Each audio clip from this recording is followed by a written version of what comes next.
শুভ সকাল বন্ধুরা, এটা হচ্ছে আমাদের ধান ক্ষেত।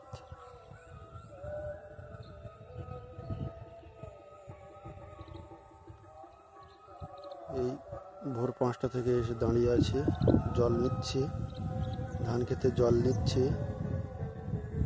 সোজা অনেকটা জায়গা,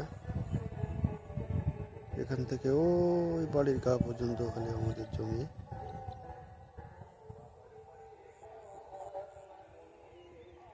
সারা মাঠটা পুরো ধান চাষ।